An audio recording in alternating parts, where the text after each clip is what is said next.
Lucenius. I'm the lead pastor here. And yes, we are starting a new series. And I want to start out kind of reflecting a little bit on Mother's Day gift giving. All right. For some folks, it's a card. Some folks, it's like a phone call. Our family, the family I grew up in, we were sort of epic gift givers, and sometimes it went well, sometimes it didn't go well. But we had a bad stretch that started on Mother's Day when my dad thought it was a really good idea to get my mother a vacuum cleaner for Mother's Day. And I don't think I had double digits in my age, but I knew that there's something off about that whole thing. Right? And then it continued to go on. I think later that year for my parents' anniversary, my sister and her husband brought them a dog for their anniversary that they got at the pound that had skin problems. All right?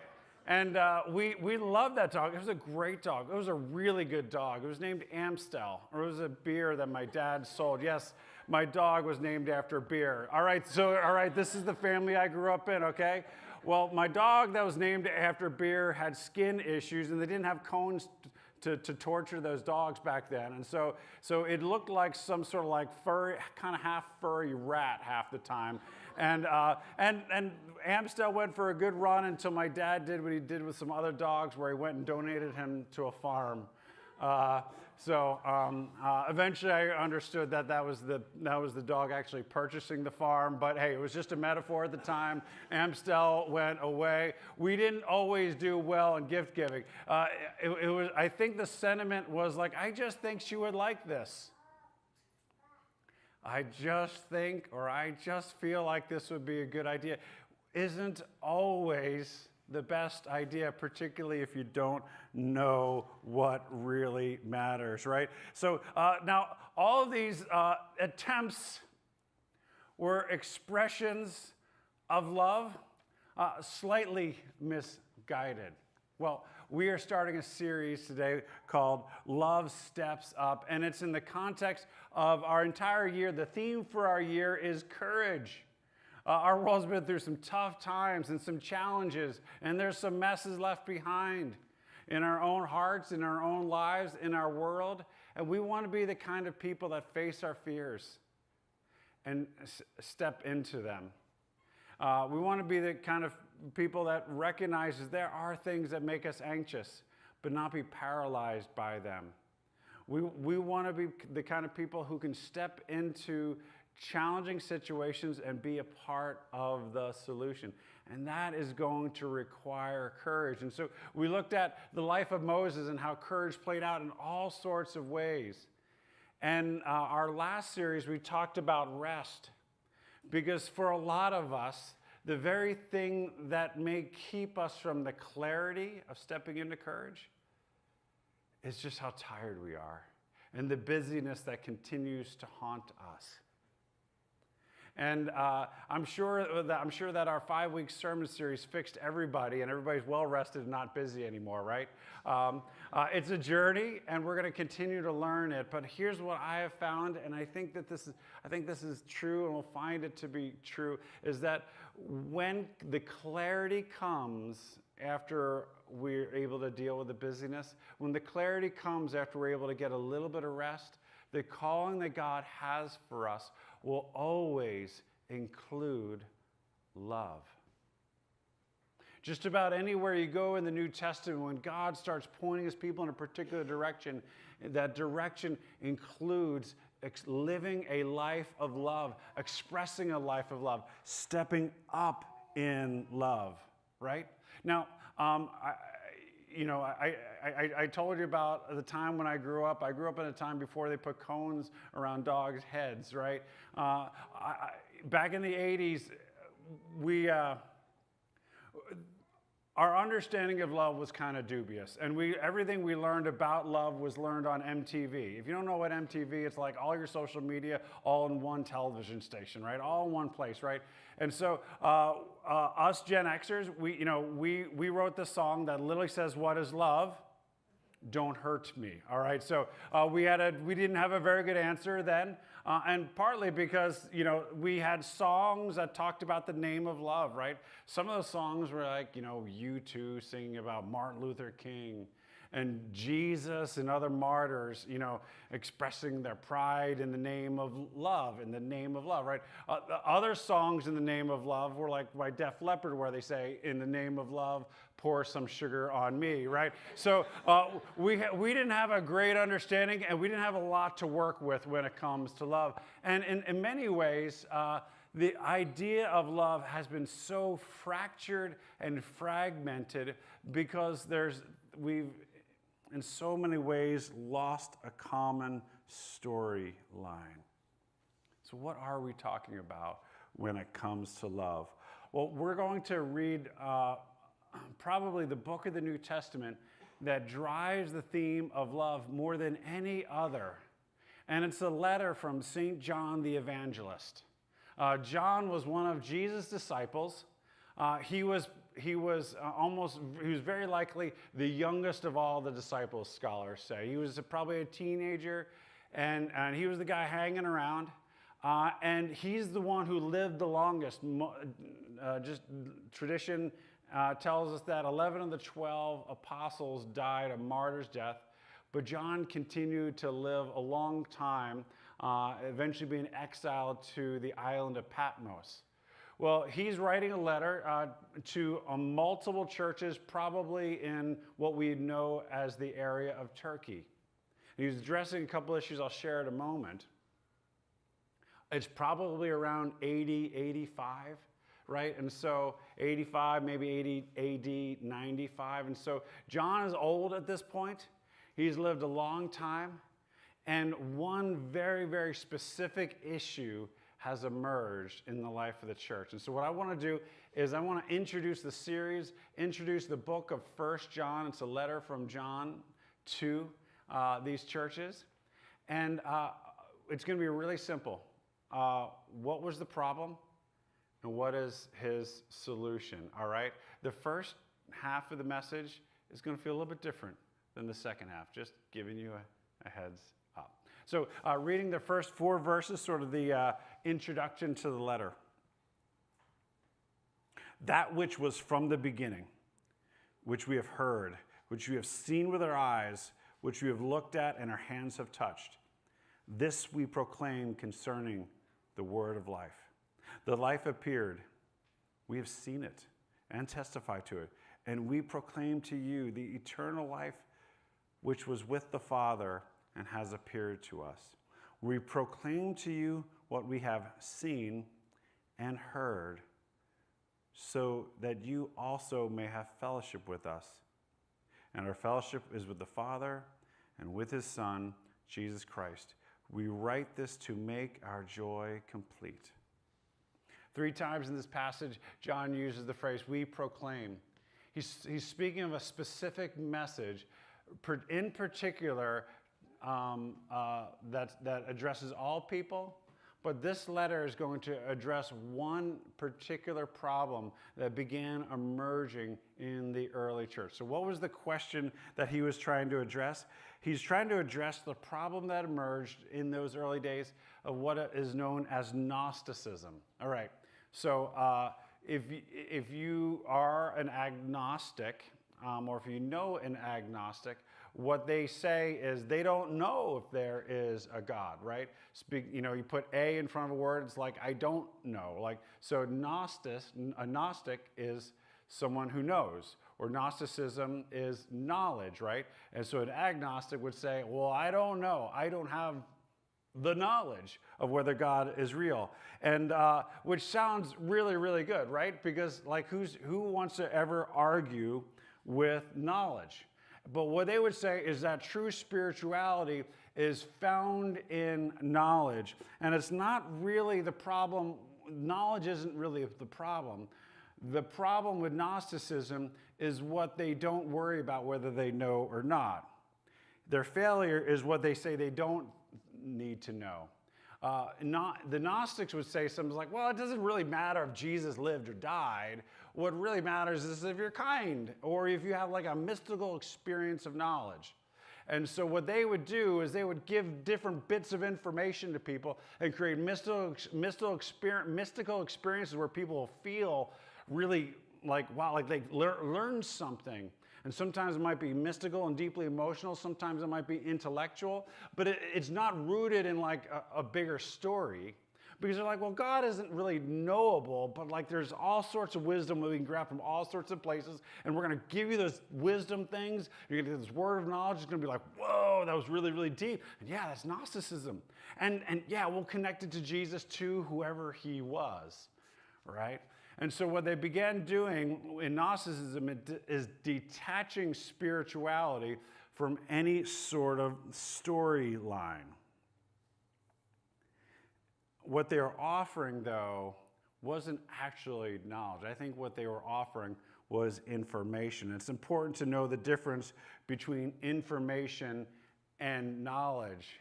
Information could be any sort of bit, right? You know, you can get information online. You know, TikTok is a constant flow of different kinds of information. But you need to understand the context. Knowledge grows when you understand the context of the information. For example, if I'm telling you a sentence and I say something like, "There's a man who looked at a woman," you think, "Wow, that's intriguing." Or I'm sorry, when there's a man who smiled at a woman, you're like, "That's intriguing. I wonder where that's going."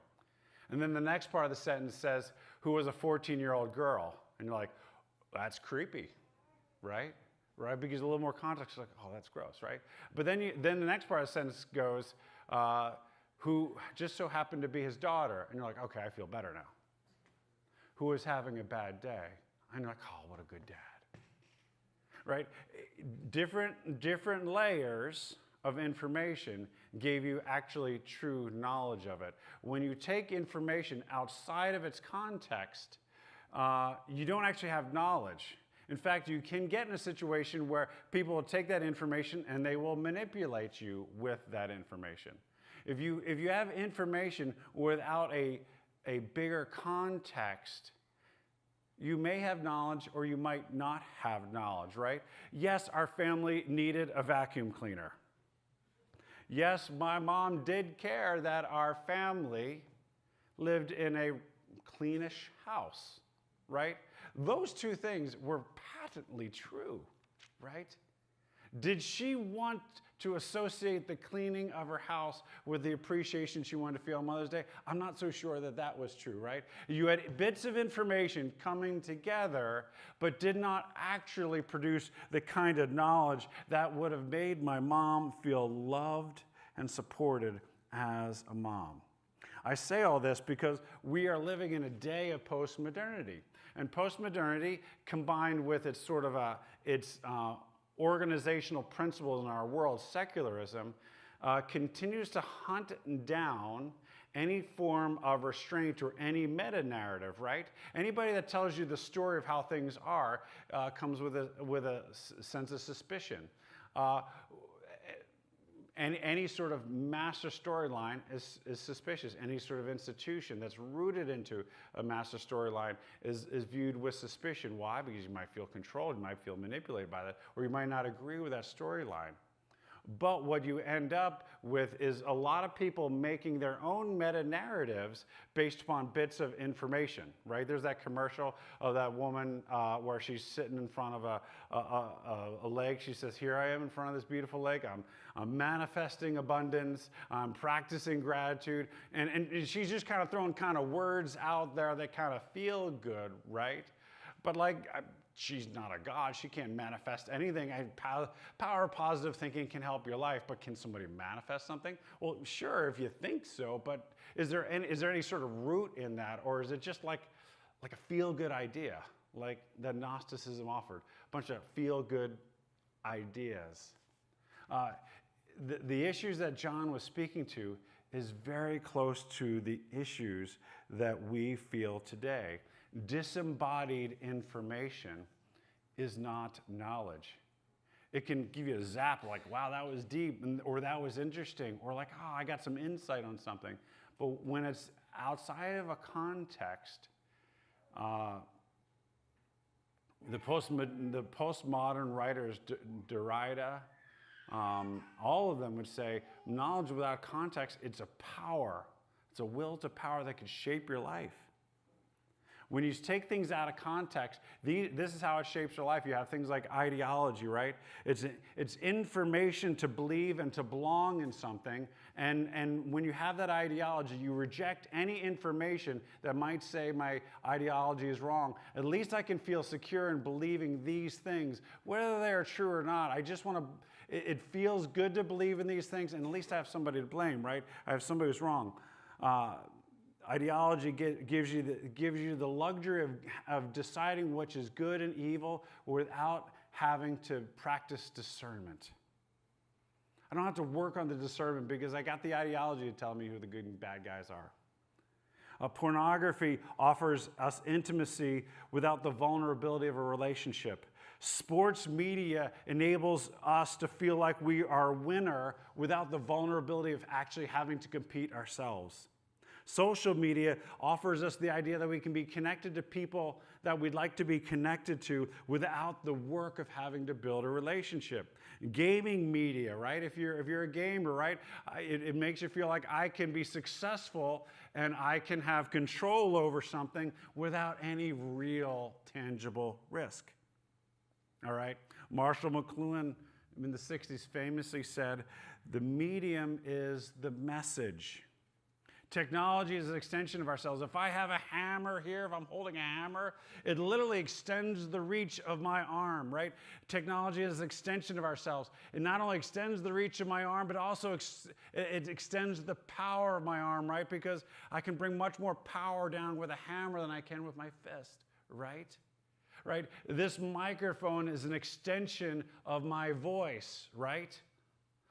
Your phones are an extension of your eyes. If you want to see a kangaroo cam in the outback of Australia, you can do that right now. Just Google it, and next thing you know, you're watching kangaroos in, I guess it would be nighttime Australia sleep, right? You could do that. It's an extension of your eyes. Technology is an extension of ourselves. And what we said last week is that technology isn't neutral, right?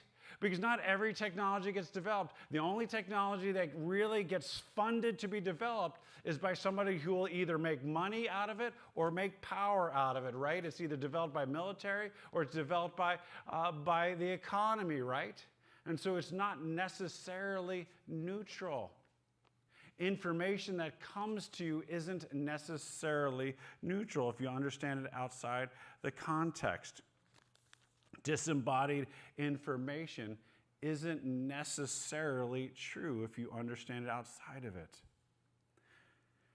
This passage comes into the conversation on Gnosticism because what they were doing is they were taking different kinds of words and separating them. And what John says is like, hey, look, when it comes to the medium, words can be manipulated. Anything can be manipulated. So what God did is he came in the original medium. In the original medium, God came in the person of Jesus, in the flesh. You've had a conflict with somebody and it's getting kind of frustrating. You're doing it through text or email or whatever. Eventually what it comes down to, eventually what resolves it is when two people get in the room and begin looking at each other and begin experiencing each other. The repair doesn't happen without an in-person flesh and blood experience. And what John says in this passage, he says, we saw him. We saw him for ourselves. We heard him. We could touch him. We literally touched the scars in his hands. We were there. He was a real person. You cannot separate sort of the ideas of God from the real person of God. Different kinds of mediums play themselves out. God spoke through words and through prophets, and that helped and they moved things forward. The letters that the prophets wrote was an extension of God's voice, right? God sent his Spirit to be among us. It's an extension of him into our lives, right? We experience how this works with video, right? It seems like video is an extension of a person, but it's really just an extension of that person's charisma. Words can be an extension of our language and our voice, but God comes in the person of Jesus, in the flesh, to restore a relationship. And here's the point of it. Gnosticism says that the real problem of the world is ignorance. We just don't know enough. If we knew more, things would be better. And that really works, particularly among college-educated people in suburbia and upper-class folks who don't get to see all the darkness of this world. Like, if we could just educate people, people would make better decisions. We just need to recognize that the last 100 years has been the most educated and the most tremendous explosion of education the world has ever seen, but it's been the most tremendous explosion of abuse, violence, and murder that the world has ever seen. A blog post isn't going to fix it. An idea isn't going to fix it. The election isn't going to fix that which is broken. We might be able to escape it for a little while in some gaming or some yard work, right? But like an idea, a blog post, a really amazing college class that this guy teaches, none of those things are going to fix what is really broken, because what's broken about the world isn't that the world doesn't know enough.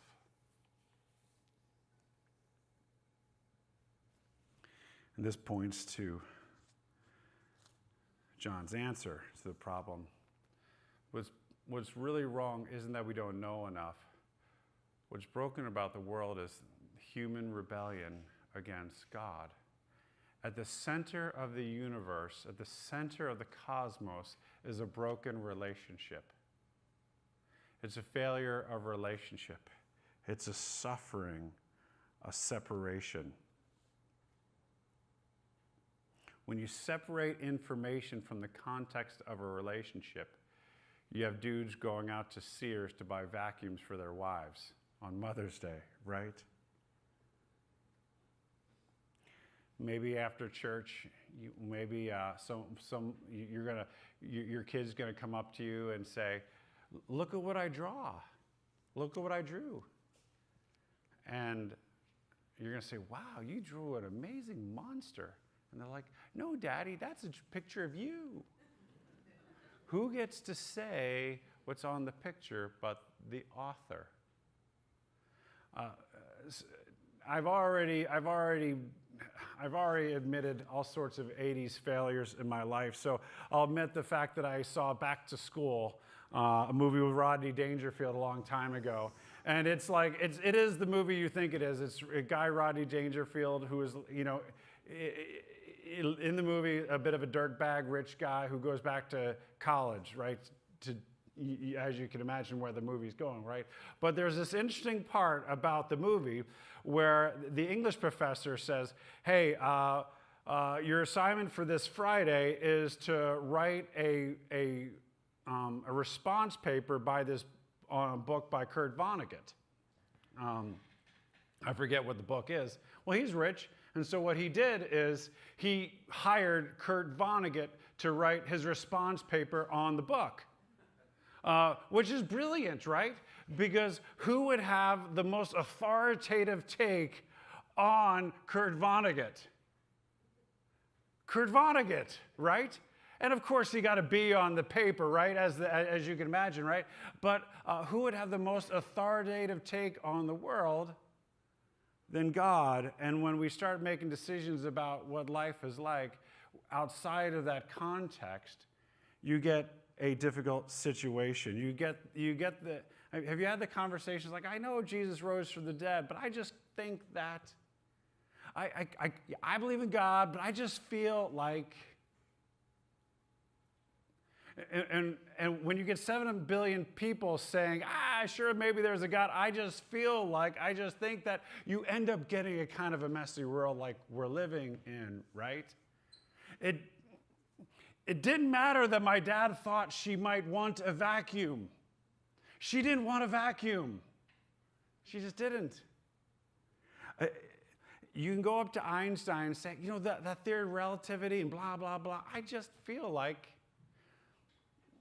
Mr. Einstein will look at you like, what does what you feel like matter?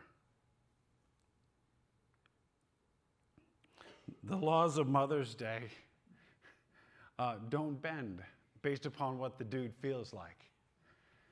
The laws of gravity don't bend based upon what I think. It just is. And if the evangelist John is true, he's saying that there's a God that is real, and he really cares, and he really loves. And with all due respect, it doesn't matter what you feel like when it comes to who he is.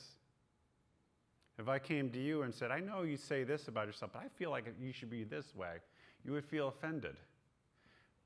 God is who he is. And anyone who would kind of have the idea, and this goes to like a lot of Christians who say, yeah, God this, but I just think it doesn't matter what you think, right? And none of us should expect that we have God right. No culture should sort of expect that God is going to agree with them fully. Like, I don't know about the rest of the world, but the Americans, they got God right. I don't think God is saying that. Every single one of us is going to miss out. If any one of you said, I know Mark for who he really is, you should be suspicious because you don't know me. Kathleen's got the best shot, but I still confound her, right? None of us really know any one of us really, and so when it comes to the knowledge of God, when the Gnostics say, yeah, that whole reality of God is what you really need is like an experience, a mystical moment, like a bit of information, a little zap, a little pop, a little woo, right? No, what John is saying, no, there is a God, and he came, and he was a person, and we can know him. And we can know him in the context of a relationship with him. And that brings us to, that's the question he's addressing, and it's at the heart of his answer, is that yes, he's real. We've touched him, we've felt him. Christianity is not an ideology. When we speak of the good news, we say, this happened in history.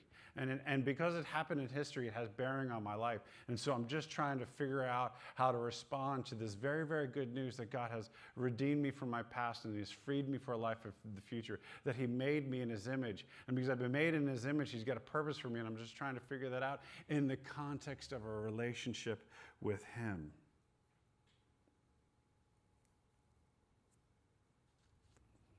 The question is, what fixes a broken relationship? God showed up as a person.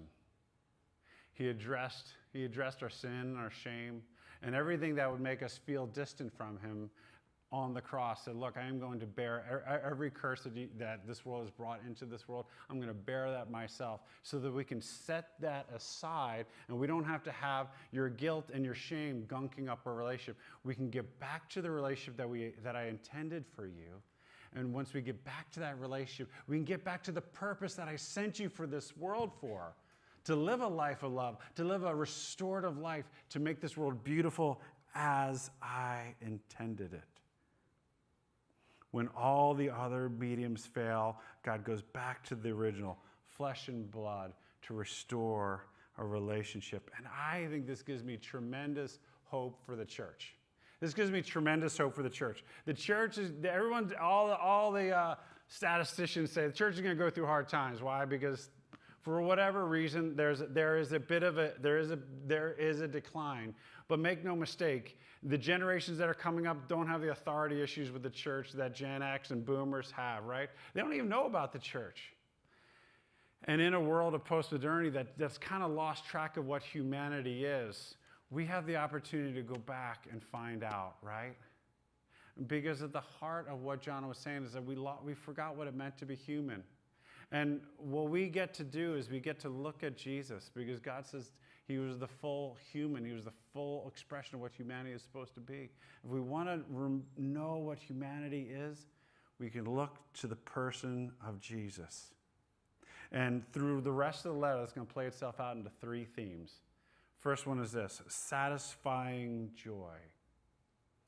Make no mistake, John the Apostle lost all of his friends to very painful deaths. He's very old. The older you are, the more pain you've experienced. But here is a man who said, I write this to make my joy complete. I believe in a satisfying joy in this life. And that is what we're going to learn more and more about. And if you don't believe it, I think I challenge you.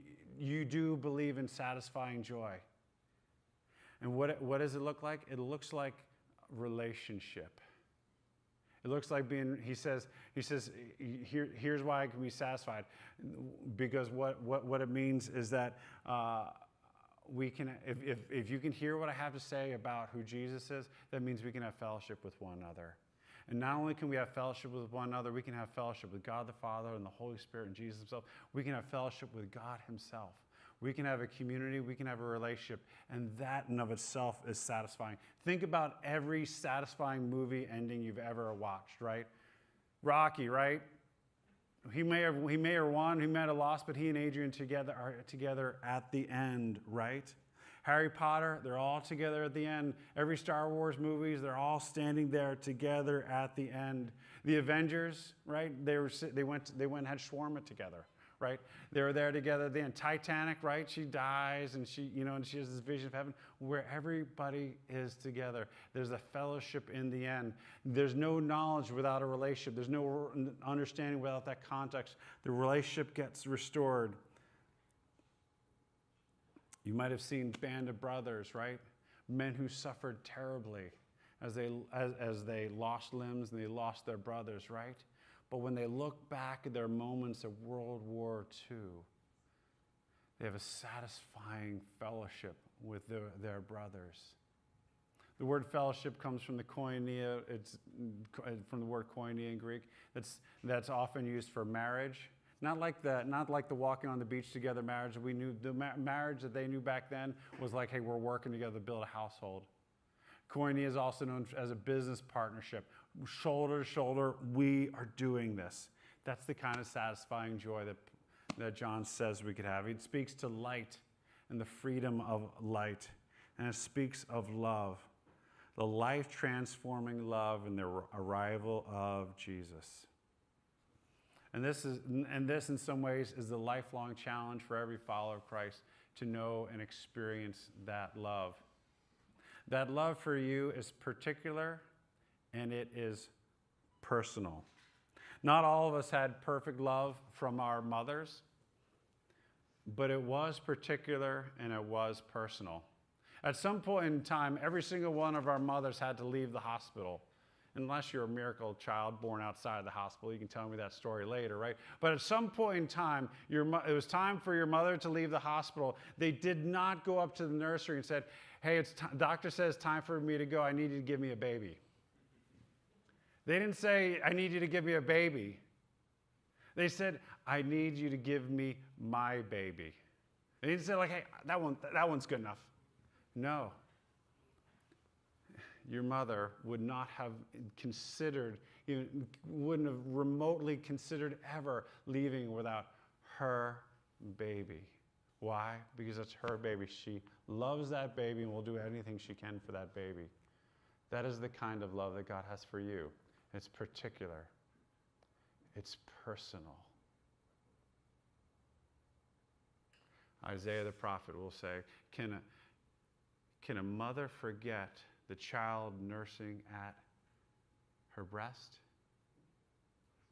No, I will never forget you. God's love for you is particular. It is personal. And it's strong enough. And it's transforming. The longer I am a part of a church, the more people I get to know in this church and other churches I've served, I don't love each person less as I have to divide up my love among people. It's not how it works. My capacity to love only grows as I get to know more people. If you are a parent, you've experienced that. You're like, I don't know if I have that much more love. I've had 2 kids, right? Am I really going to have enough love for the third? You don't when they're born, but that love grows, and your capacity for love grows. And as we experience life in context of the relationship with the love of the Father, our love grows, our life transforms, our capacity to love grows. And that's how God changes the world. Let's pray.